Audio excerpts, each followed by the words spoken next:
नमस्कार, आदाब, सत श्री अकाल और अस्सलाम वालेकुम। मैं हूं मोहम्मद अहमद काज़मी, लेकर आया हूं आपका पसंदीदा कार्यक्रम नज़र दुनिया पर। तुर्की के सबसे बड़े शहर इस्तांबुल के मसरूफ़ तरीन इलाके तक्सीम स्क्वायर में कल हुए धमाके में 8 लोगों के मारे जाने के बाद आज सुबह सवेरे तुर्की सरकार ने धमाके में शामिल एक शख्स को गिरफ्तार करने की खबर दी है। प्रेसिडेंट रजब तैयब अर्दगान ने इंडोनेशिया में G20 सरबराह कॉन्फ्रेंस के लिए रवाना होने से पहले आज सुबह कहा है कि इस हमले में टेररिज्म की बू आ रही है। इजराइल ने अपने शहरियों को तुर्की में होटल कमरों में ही रहने के लिए कहा है। भारत समेत दुनिया के बहुत से मुल्कों ने इस हमले की मजम्मत की है।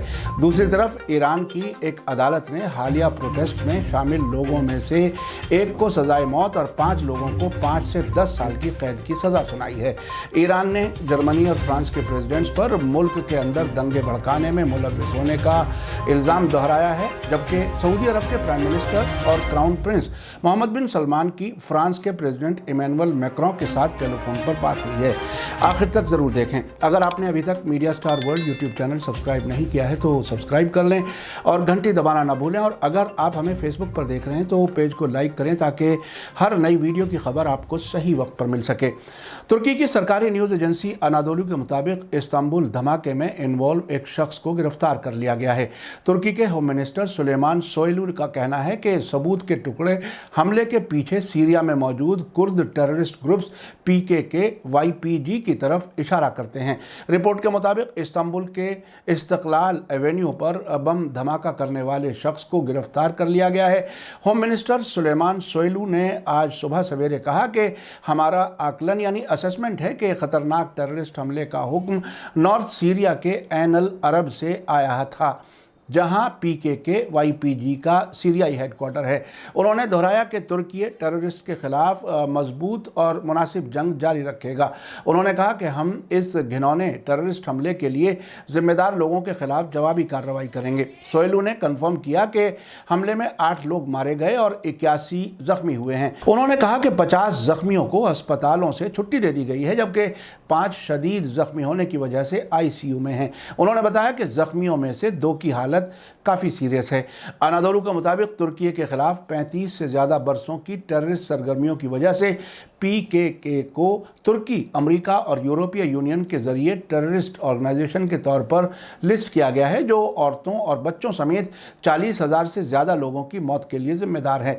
YPG इसकी सीरियाई शाख कहलाती है। अनादोलू न्यूज़ एजेंसी के मुताबिक 17वें G20 सरबराह कॉन्फ्रेंस में हिस्सा लेने के लिए इंडोनेशिया रवाना होने से ठीक पहले तुर्की के प्रेसिडेंट रजब तैयब अर्दगान ने कहा है कि इस बम हमले से आतंकवाद जैसी गंध आ रही है। उन्होंने कहा कि तुर्की टेररिज्म के आगे नहीं झुकेगा और सभी क्रिमिनल्स की पहचान की जाएगी। इसी बीच Azerbaijan, Pakistan, Qatar, Greece, America, France, Italy, Germany, Saudi Arab, North Macedonia, Albania, Bharat, Jordan, मिस्र, नेटो, यूरोपीय यूनियन और गल्फ कोऑपरेशन काउंसिल समेत कई मुल्कों और इंटरनेशनल ऑर्गेनाइजेशंस ने हमले में मारे गए लोगों और तुर्की के साथ हमदर्दी जताई है। BBC के मुताबिक इस्तांबुल के गवर्नर अली यर्लिकाया ने बताया है कि धमाका संडे को लोकल टाइम के मुताबिक शाम 4:20 पर इस्तकलाल स्ट्रीट में हुआ। जिस वक्त धमाका हुआ उस वक्त इस बाजार में दुकानदार और टूरिस्ट बड़ी तादाद में मौजूद थे। कई लोग अपनी फैमिलीज के साथ यहां घूमने आए हुए थे। इस्तकलाल स्ट्रीट इस्तांबुल के तक्सीम स्क्वायर के पास है।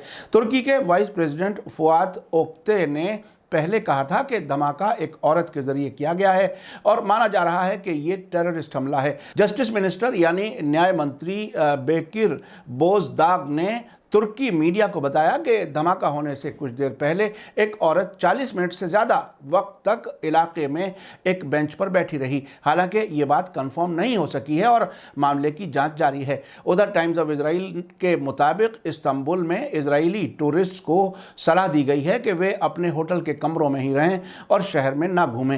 एक नामालूम सोर्स के हवाले से कहा गया है कि इजराइल के टूरिस्ट से कहा गया है कि वे तब तक होटलों में रहें जब तक हालत साफ साफ ना हो जाए। इजरायलियों से गैर ज़रूरी वजह से तुर्की के सफ़र से बचने के लिए भी कहा गया है। इसी बीच मिडिल ईस्ट मॉनिटर ने खबर दी है कि पुलिस हिरासत में एक ईरानी खातून की मौत पर सरकार मुखालिफ प्रोटेस्ट्स की सपोर्ट में जर्मनी और फ्रांस के लीडर्स के बयानात की ईरान ने मजम्मत की है। यह खबर तुर्की की सरकारी न्यूज़ एजेंसी अनादोलू के हवाले से दी गई है।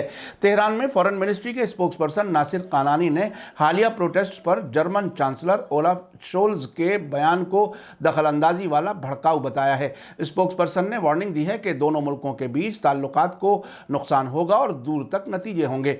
सैटरडे को वीकली तकरीर के दौरान शोल्ज ने प्रोटेस्टर्स पर कार्रवाई के लिए ईरानी सरकार की नुक्ताचीनी की और कहा कि बर्लिन ईरानी लोगों के साथ कंधे से कंधा मिलाकर खड़ा है। उन्होंने कहा कि पुलिस हिरासत में 22 साल की महसा अमीनी की मौत से शुरू हुआ प्रोटेस्ट अब ड्रेस कोड का सवाल नहीं है बल्कि आज़ादी और इंसाफ की लड़ाई में बदल गया है।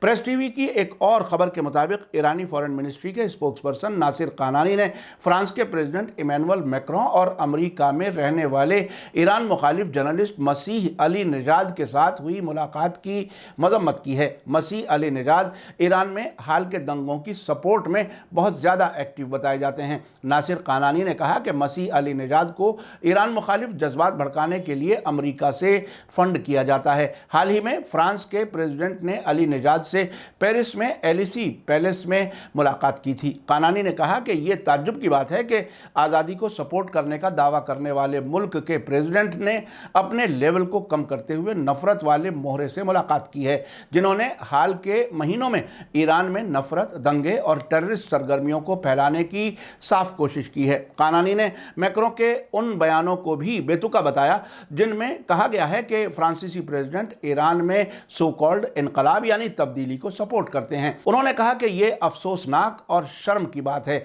ईरानी फॉरेन मिनिस्ट्री के स्पोक्सपर्सन ने कहा कि यह मुलाकात टेररिज्म और दंगों से लड़ने में फ्रांस की इंटरनेशनल जिम्मेदारियों की खिलाफ वर्जी है और इस मुलाकात को इन शातिर वाकयात को बढ़ावा देने के तौर पर देखा जाता है। ईरान के जरिए हालिया दंगों में अमेरिका, इजराइल और सऊदी अरब का नाम बार बार लिया गया है। सऊदी अरब की न्यूज़ एजेंसी के मुताबिक क्राउन प्रिंस मोहम्मद बिन सलमान को फ्रांस के प्रेसिडेंट इमैनुअल मैक्रों का कल संडे को फोन आया, जिसमें दोनों लीडर्स ने अपनी स्ट्रेटेजिक साझेदारी के ढांचे के तहत दोनों मुल्कों के बीच आपसी ताल्लुकात को बढ़ाने के तरीकों के साथ साथ दुनिया और इलाके में होने वाले वाकयात पर चर्चा की और सिक्योरिटी और स्टेबिलिटी बढ़ाने के लिए किए गए कामों का जायजा लिया।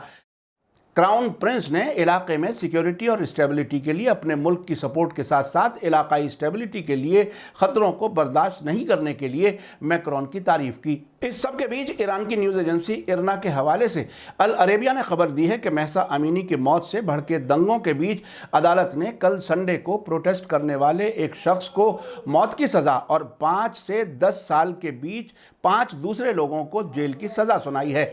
एक शख्स पर दंगों में शामिल होने और अवामी अमन में रुकावट डालने और नेशनल सिक्योरिटी के खिलाफ क्राइम करने की साजिश के इल्ज़ाम में मौत की सज़ा सुनाई गई है। इरना ने कहा है कि इस शख्स ने तेहरान सूबे में दंगों के दौरान एक सरकारी इमारत में आग लगा दी थी। इरना ने कहा है कि तेहरान सूबे की अदालत ने नेशनल सिक्योरिटी के खिलाफ क्राइम करने और अवामी माहौल में अमन बिगाड़ने के इल्ज़ाम में 5 से 10 साल के लिए 5 दूसरे दंगाइयों को जेल में डाल दिया है। आपने देखा कि एक तरफ तुर्की के इस्तांबुल शहर में धमाका हुआ है, उसका इल्ज़ाम सीरिया में मौजूद तुर्की मुखालिफ कुर्दों पर लगाया गया है। इसका नतीजा क्या होगा ये देखना काफ़ी अहम है। मेरी नज़र में जहाँ भी कोई टेररिस्ट हमला होता है वहाँ कुछ ताकतें सियासी फ़ायदा उठाना चाहती हैं या मेज़बान मुल्क से कुछ फ़ायदा उठाने की कोशिश करती हैं।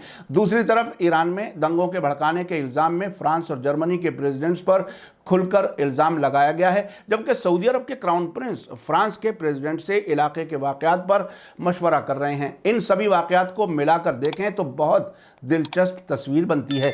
मीडिया स्टार वर्ल्ड लगातार नज़र बनाए हुए है। इसी के साथ मुझे दीजिए इजाज़त। आज का एपिसोड कैसा लगा कमेंट्स में ज़रूर लिखें। थैंक यू, धन्यवाद, शुक्रिया। जय भारत, जय हिंद। मीडिया स्टार वर्ल्ड के और वीडियो देखने के लिए हमारे चैनल को सब्सक्राइब करें और सीधे नोटिफिकेशन पाने के लिए बेल आइकन दबाएं। और अगर हमारी खबर सच्ची और अच्छी लगे तो अपने व्हाट्सएप, इंस्टाग्राम, फेसबुक और ट्विटर अकाउंट पर ज़रूर शेयर करें।